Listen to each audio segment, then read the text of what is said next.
నిజ నిర్ధారణకు అంతిమ నిర్ణయం డిఎన్ఏ టెస్ట్. ఉన్నది ఉన్నట్లుగా వాస్తవాలను శోధించి వివరించే మన డిఎన్ఏ టీవీ, మన రాష్ట్రం, మన ఛానల్.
प्रजाभूतामयि संभव कर्धमा श्रियं वासय मे कुले मातरं पद्ममालिनीं आपश्रयन्तु स्निग्धानि चिक्लेतवस मे गृहे पिङ्गलां पद्ममालिनीं चन्द्रां हिरण्मयीं लक्ष्मीं जातवेदो मम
Water fleet, sir. 2.31 crores to procure చేస్తున్నాము. Which is our funds, sir. One fund, sir. Almost 3 speed boats, 6 jet skis, ఒక luxury boats, sir. Different places in the state, sir. Approved అని చెప్పి ఇక్కడ మీరు ఒకసారి చూడొచ్చు సార్. నోట్ చూస్తే మొత్తం SS total 231.8 yes sir, 2.31 crores sir. మన ఫండ్సే కాబట్టి ఇవే కైండ్ చేస్తాం సార్.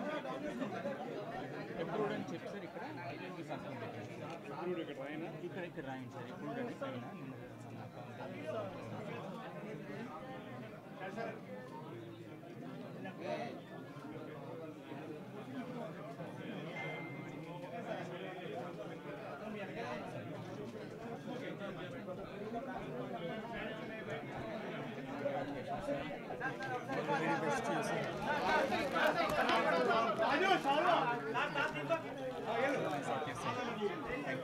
సార్ టాకింగ్ పాయింట్స్ ఉన్నాయి మాట్లాడాలి. ఇప్పుడు చెప్పండి తర్వాత చెప్పండి సార్. చాలా పట్టుకోండి వచ్చారండి.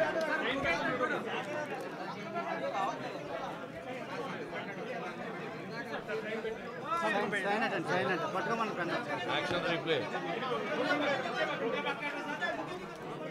అనే అలా చూడండి, పై చూడండి అన్నీ అలాగా. అదేందా అంతే అంతే అది అంతే సరిగ్గా కరెక్ట్గా చూడండి.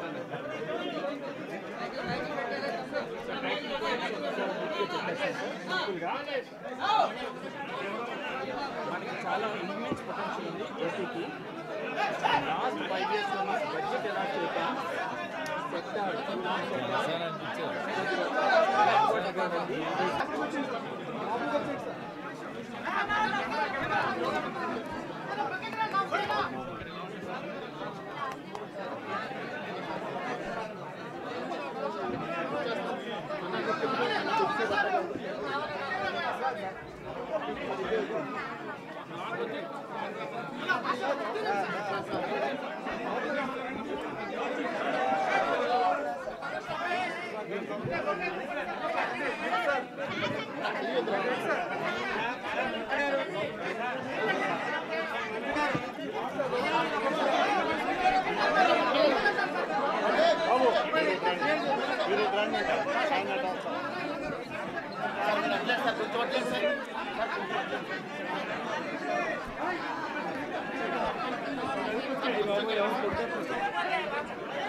వీడియో వెళ్ళిపోతారు మళ్ళీ ఓకే థ్యాంక్ యూ బ్రీఫింగ్ చేసేస్తాను.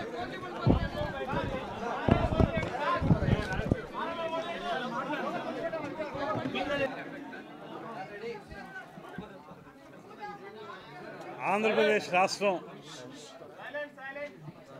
ఒక అద్భుతమైనటువంటి పర్యాటకపరమైనటువంటి వనరులు ఉన్నటువంటి రాష్ట్రం.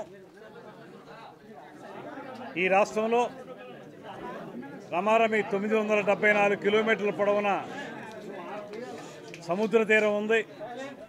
అదేవిధంగా ఉత్తరాంధ్రలో కానీ, తూర్పుగోదావరి జిల్లాలో కానీ, అదేవిధంగా రాయలసీమ ప్రాంతంలో కానీ ఉన్నటువంటి అటవీ సంపద, అక్కడ ఉన్నటువంటి ప్రకృతి సౌందర్యాలు, అదేవిధంగా ఈ రాష్ట్రంలో ఉన్నటువంటి ఆలయాలు, వీటన్నిటి దృష్ట్యా చాలా అద్భుతమైనటువంటి పర్యాటక శోభను సంతరించుకున్నటువంటి ఈ రాష్ట్రం గడిచిన కొంతకాలంగా, ముఖ్యంగా గడిచిన 5 సంవత్సరాల కాలంలో పూర్తి స్థాయిలో పర్యాటకానికి విఘాతం కలిగించే విధంగా ప్రభుత్వ పాలసీలు ఉండటం వల్ల మనకి వచ్చేటువంటి పర్యాటకులు, ముఖ్యంగా విదేశీ పర్యాటకుల యొక్క శాతం 63% తగ్గిపోయినటువంటి సందర్భాన్ని మనం చూసాం. అదేవిధంగా ఎక్కడైనా సరే పర్యాటక అభివృద్ధి జరగాల్సిన ప్రాంతాల్లో ₹1 బడ్జెట్ ఇవ్వకపోవడం వల్ల వాటిని అభివృద్ధి చేసుకునేటువంటి పరిస్థితి లేనటువంటి విధానాలను కూడా మనం చూసాం. ఇవాళ ముఖ్యంగా పర్యాటకం పట్ల కానీ, కళల పట్ల కానీ ప్రత్యేకమైన శ్రద్ధ ఉన్నటువంటి ముఖ్యమంత్రి శ్రీ చంద్రబాబు నాయుడు గారి నేతృత్వంలో, అదేవిధంగా వీటి పట్ల పర్యావరణ హితమైనటువంటి పర్యాటకాన్ని అభివృద్ధి చేయాలనేటువంటి ఆలోచన ఉన్నటువంటి మా అధ్యక్షులు పవన్ కళ్యాణ్ గారు, డిప్యూటీ చీఫ్ మినిస్టర్ గారి యొక్క ఆధ్వర్యంలో రాబోయే 5 సంవత్సరాల కాలంలో ఒక అద్భుతమైనటువంటి పర్యాటక కేంద్రంగా ఆంధ్రప్రదేశ్ రాష్ట్రాన్ని ముందుకు తీసుకెళ్ళడానికి మా శాఖ ద్వారా మా అధికారులు మేము కలిసి తప్పనిసరిగా ప్రత్యేకమైనటువంటి శ్రద్ధ కనపరుస్తామనేటువంటి మాటని ఈ సందర్భంగా తెలియజేస్తా ఉన్నాను. ఇవాళ టూరిజం అంటే రకరకాలుగా టూరిజం విస్తృత స్థాయికి వెళ్ళింది. అది పర్యావరణ హితమైనటువంటి ఎకో టూరిజం కానివ్వండి, ఆధ్యాత్మిక శోభను సంతరించుకునేటువంటి ఆలయ టూరిజం కానివ్వండి, టెంపుల్ టూరిజం అంటాం అది కానివ్వండి, అదేవిధంగా అడ్వెంచర్ టూరిజం, ట్రెక్కింగ్ లాంటివి, రోప్ వేల్లో చేసేటువంటివి, ఇవన్నీ కూడా అడ్వెంచర్ టూరిజం కానివ్వండి. అదేవిధంగా వాటర్ ఫ్లీట్, ముఖ్యంగా బోట్లు ఏవైతే ఉన్నాయో స్పీడ్ బోట్లు కానీ ఇతరతర బోట్ల ద్వారా పర్యాటక శోభను పెంపొందించుకునేటువంటి కార్యక్రమాలు కానీ, ఇవన్నీ చేయడానికి చాలా పొటెన్షియాలిటీ ఉన్నటువంటి ఈ రాష్ట్రంలో దీని మీద ప్రత్యేకంగా దృష్టి పెట్టాల్సినటువంటి అవసరం ఉంది. మనం చూస్తున్నాం, పర్యాటక కేంద్రాలుగా విరాజిల్లాల్సినటువంటి ప్రాంతాలని సొంత ప్రయోజనాల కోసం కోట్లాది రూపాయలు ఖర్చు పెట్టి పర్యాటకానికి ఖర్చు పెట్టవలసినటువంటి నిధుల్ని ఇతరత్రా ఖర్చు పెట్టుకుని వారు ఏదో రకంగా ఎంజాయ్ చేయాలని చేసినటువంటి ప్రయత్నాన్ని కూడా మనం చూసాం. అదృష్టవశాత్తు ఈ రాష్ట్ర ప్రజానీకం వాటి పట్ల సరైనటువంటి గుణపాఠం చెప్పే విధంగా ఎన్నికల్లో తీర్పిచ్చింది కనుక మనం ఆ ప్రమాదం నుంచి కొంత బయటపడగలిగాం. కానీ లేకపోతే ఈ రాష్ట్రాన్ని చిన్నాభిన్నం చేయడానికి గత పాలకులు చేసిన ప్రయత్నాలు మనందరికీ తెలుసు. ఇవాళ మేము ఖచ్చితంగా చెప్తున్నాం, ఏ రకాలైనటువంటి ఆలోచనలు కానీ, ఏ రకమైనటువంటి అవకాశాలు కానీ పర్యాటకం విషయంలో కానివ్వండి, సాంస్కృతిక విధానాల్లో కానివ్వండి ఉన్నాయో వాటిని ఎక్స్ప్లోర్ చేసి వాటిని సరైన రీతిలో ముందుకు తీసుకెళ్ళి అదేవిధంగా ప్రజలందరికీ ఉపయోగపడే విధంగా అదే పక్కన ఆదాయాన్ని సమకూర్చుకునే విధంగా మేము తప్పనిసరిగా కృషి చేస్తామనేటువంటి మాటని ఈ సందర్భంగా తెలియజేస్తున్నాం. అదేవిధంగా సినిమాటోగ్రఫీ ప్రకృతి అందాలతో ఉన్నటువంటి ఆంధ్రప్రదేశ్ రాష్ట్రం ఇవాళే కాదు చాలా కాలంగా సినిమా వారికి చాలా అద్భుతమైన లొకేషన్స్ అందించినటువంటి రాష్ట్రం. ఇక్కడ మనం చూస్తే గోదావరి అందాలు, సముద్ర తీర ప్రాంతాలు, కోనసీమ అందాలు, అదేవిధంగా కృష్ణా పరివాహక ప్రాంతం, పెన్నా పరివాహక ప్రాంతం, ఇలా చూసుకుంటే ఒక పక్కన సముద్రం మరో పక్కన నదులతోటి జీవకళ ఉట్టిపడేటువంటి రాష్ట్రం ఖచ్చితంగా ప్రపంచంలోనే అద్భుతమైనటువంటి లొకేషన్లో ఉన్నటువంటి రాష్ట్రంగా ఉంది. పాలకులు మంచివాళ్ళైతే చిత్తశుద్ధి ఉంటే కేరళని మించి మనం కోనసీమని అద్భుతంగా తీర్చిదిద్దనేటువంటి మాట మనకు కనబడతా ఉంది. అటువంటి నేపథ్యంలో సినిమా షూటింగ్లకి అనువుగా ఉండేటువంటి ఈ ప్రాంతాన్ని సినిమాలకి షూటింగ్లు ఇవ్వడం మాత్రమే కాకుండా ఇక్కడ కూడా ఇన్ఫ్రాస్ట్రక్చర్ డెవలప్ చేయాల్సిన అవసరం ఉంది. దాని ద్వారా చాలామందికి ఉపాధి కల్పించగలుగుతాం, ఆదాయాన్ని పెంపొందించుకోగలుగుతాం. కనుక తెలంగాణలో లాగే ఇక్కడ కూడా స్టూడియోలు నిర్మించాల్సిందిగా, ఇతర ఇన్ఫ్రాస్ట్రక్చర్ సినిమాకు సంబంధించి ఏర్పరచుకోవాల్సిందిగా నిర్మాతలను కూడా మేము ఆహ్వానం పలుకుతూ ఉన్నాం. వారందరినీ కూడా ఆహ్వానించి ఇక్కడ ఉన్నటువంటి వనరులు వారికి తెలియజెప్పి తప్పనిసరిగా వాటిని ఉపయోగించుకుని ఈ ప్రాంతాన్ని అభివృద్ధి చేయాల్సిందిగా, తద్వారా కళలకు, సాంస్కృతిక విధానాలకి, పర్యాటకానికి, సినిమా రంగానికి అన్ని రకాలుగా అనువుగా ఉన్నటువంటి ఆంధ్రప్రదేశ్ని ఈ రంగాల్లో అగ్రగామి రాష్ట్రంగా నిలబెట్టడానికి మనందరం కలిసి కృషి చేద్దామనేటువంటి మాటతోటి ఈ శాఖలో ఈరోజు మంత్రిగా మొట్టమొదటి రోజున ఒక ప్రత్యేకమైనటువంటి ఫైల్ మీద సంతకం కూడా పెట్టడం జరిగింది. ఇప్పుడే ఎండీ గారు చెప్పారు, మనకి ముఖ్యంగా వాటర్ ఫ్లీట్ ఏదైతే ఉందో బోట్ల ద్వారా పర్యాటకం వృద్ధి చెందేటువంటి కార్యక్రమాల్లో భాగంగా రమారమి 2,31,00,000 రూపాయల వ్యయంతో బోట్లని ఏర్పాటు చేసి తద్వారా పర్యాటకాన్ని అభివృద్ధి చేయడానికి వీలుగా ఫైల్ తయారు చేశారు. అది మీద మొట్టమొదటి సంతకం పెట్టాను. అది ఆంధ్రప్రదేశ్ రాష్ట్ర పర్యాటక రంగానికి సంబంధించినటువంటి నిధులే కనుక వాటిని మేము వెంటనే ఇంప్లిమెంట్ చేసి తద్వారా బోట్ల ద్వారా పర్యాటకాన్ని అభివృద్ధి చేసేటువంటి కార్యక్రమాన్ని కూడా మేము చేపడుతున్నాం అనేటువంటి మాటని సందర్భంగా తెలియజేసుకుంటూ రాబోయే రోజుల్లో ఉజ్వలమైన భవిష్యత్తు ఈ పర్యాటక రంగానికి ఏర్పరచడానికి శక్తివంచన లేకుండా కృషి చేస్తాననేటువంటి మాటని మీ అందరికీ తెలియజేస్తూ మీ ద్వారా ప్రజలకు కూడా తెలియజేస్తూ ఉన్నాను. నమస్కారం. తప్పనిసరిగా ఇప్పుడు జరిగినటువంటి లోపాలు, మొన్న పోలవరం ప్రాజెక్ట్ చూసినప్పుడు కూడా ముఖ్యమంత్రి గారు అన్నారు లోపాలు జరిగిపోయాయి, వాటిని తిరిగి సరిదిద్దటం ఎలాగనేటువంటి దానికి మనకు చాలా సమయం పట్టేలా ఉందనేటువంటి. అదేవిధంగా అన్ని రంగాల్లోనూ కూడా వీటికి కేటాయించిన నిధులను వేరే వాటికి ఖర్చు పెట్టి సొంత షోకుల కోసం ఖర్చు పెట్టినటువంటి సందర్భాన్ని మనం చూసాం. దానికి ఇవాళ మనకి ప్రత్యేకమైన ఉదాహరణ ఋషికొండలో కట్టినటువంటి ఆ బిల్డింగ్ చూస్తే చాలా పేదవారు పాపం ఆయన, మేమందరం పెత్తందారులు, ఆయన పేదవాడు. ఆ పేదవాడు కట్టుకున్నటువంటి ఆ ప్యాలెస్ను చూస్తూ ఉంటే కళ్ళు తిరుగుతున్నాయి. దానితోటి ఎవరో చెప్పారు దానికి ఖర్చు పెట్టిన డబ్బుతోటి ఒక అద్భుతమైన హాస్పిటల్ నిర్మించుంటే పేద ప్రజలకు ఉపయోగపడేది అనేటువంటి మాట చెప్పారు. ఇటువంటి నేపథ్యంలో మేము ఖచ్చితంగా గతంలో చేసిన తప్పులను సరిదిద్దడానికి మేము పూర్తి స్థాయిలో విచారణ చేపడతాం. అయితే కక్ష సాధింపు మాత్రం మా ప్రభుత్వంలో ఉండదు. కక్ష సాధింపు ఉండదు అనేటువంటి మాట అంటే చేసిన తప్పులకి శిక్షలు ఉండవని కాదు. ఖచ్చితంగా తప్పు చేసిన వాళ్ళకి చట్టపరంగా, కక్ష సాధింపుగా కాకుండా చట్టపరంగా శిక్ష ఉండే విధంగా, లేకపోతే ఆ తప్పు మళ్ళీ మళ్ళీ చేసేది అలవాటుగా మారిపోతుంది వారికి. అందువల్ల ఖచ్చితంగా దాని మీద సరిదిద్దడానికి ఏం చేయాలో చేస్తామనేటువంటి మాట తెలియజేస్తున్నాం.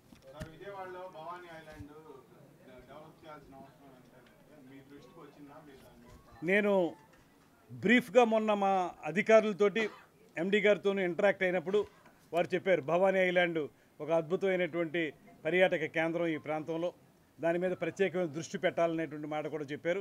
100% దాని మీద దృష్టి పెడతాం.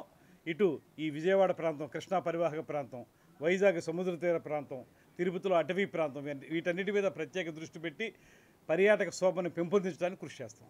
సినిమా వాళ్ళకి రాజధాని ప్రాంతంలో ఏమైనా రాయితీలతో భూములు ఇస్తారా లేదా వాళ్ళ సమస్యలు పెట్టుకోవడానికి ప్రాధాన్యత ఇస్తారా? 2-3 ఆలోచనలు ఉన్నాయండి. నిన్న కూడా నేను పద్మవిభూషణ్ శ్రీ చిరంజీవి గారిని కలవడం జరిగింది. గతంలో ఆయన పర్యాటక శాఖ మంత్రి, కేంద్ర మంత్రిగా ఉన్నప్పుడు నేను ఎమ్మెల్సీగా ఉన్నాను. నేను వెళ్ళి వారిని కలిసినప్పుడు ఆయన కొన్ని ఆలోచనలు చెప్పారు. అదేవిధంగా సినిమా రంగ ఇతర పెద్దలతో కూడా కలిసి ఆలోచనలు చేసి తప్పనిసరిగా వాటిని ఇంప్లిమెంట్ చేయడానికి ప్రయత్నిస్తాం. సినిమా రంగానికి ఊతమిచ్చే విధంగా ఈ ప్రభుత్వం యొక్క విధానం ఉంటుంది. చంద్రబాబు నాయుడు గారు గతంలో ముఖ్యమంత్రిగా ఉన్నప్పుడు కూడా సినిమా రంగానికి చాలా ఊతం ఇచ్చారు. అదేవిధంగా మా అధ్యక్షులైతే ఆయనే స్వయంగా పెద్ద హీరో, ఆయన ఆధ్వర్యంలో కూడా ఇద్దరు కలిసి మంచి ఆలోచనలు చేస్తారు. వాటిని ఇంప్లిమెంట్ చేస్తాం ఖచ్చితంగా. ఆ లాజిస్టిక్స్ ఎలా ఉన్నాయి, లేకపోతే దాని వైబిలిటీ ఎలా ఉందనేటువంటిది కూడా చూడాల్సిన అవసరం ఉంటుందండి. ప్రభుత్వ పరంగా ఇచ్చేటువంటి సహకారం అయితే పూర్తిగా ఇస్తాం. కాకపోతే అది ఎంత మేరకు వాళ్ళు ముందుకు వెళ్తారనేటువంటిది ఆయా పెట్టుబడిదారులను బట్టి ఉంటుంది. రామానాయుడు స్టూడియో ఆ విషయంలోనే వాళ్ళు ఏం చేస్తారో, ఎలా ముందుకు వస్తారో చూస్తాం. సినిమా వాళ్ళ షూటింగ్లకి ఇక్కడ పర్మిషన్కి ఇబ్బందులు అవుతున్నాయని అంటున్నారు. అంటే అప్లై చేస్తే రోజుల తరబడి పర్మిషన్ ఇవ్వట్లేదు. మీరు సింగిల్ డేలైనా లేదా తక్కువ టైంలో పర్మిషన్స్ ఇవ్వగలుగుతారు? గతంలో ఎప్పుడూ కూడా సినిమా షూటింగ్లకి పర్మిషన్లు వెంటనే ఇచ్చేటువంటి విధానమే ఉంది. అయితే ఇప్పుడు 5 సంవత్సరాల కాలంలో అది కూడా పడకేసినట్టుంది. అయితే మేము మాత్రం పూర్తి స్థాయిలో సహకారం అందిస్తాం. సహకారం అందించడం మాత్రమే కాకుండా ఇంకా బాగా వాళ్ళకి ఫెసిలిటీస్ ఇచ్చే విధానాన్ని కూడా మేము చేపడతాం. థ్యాంక్ యూ అండి.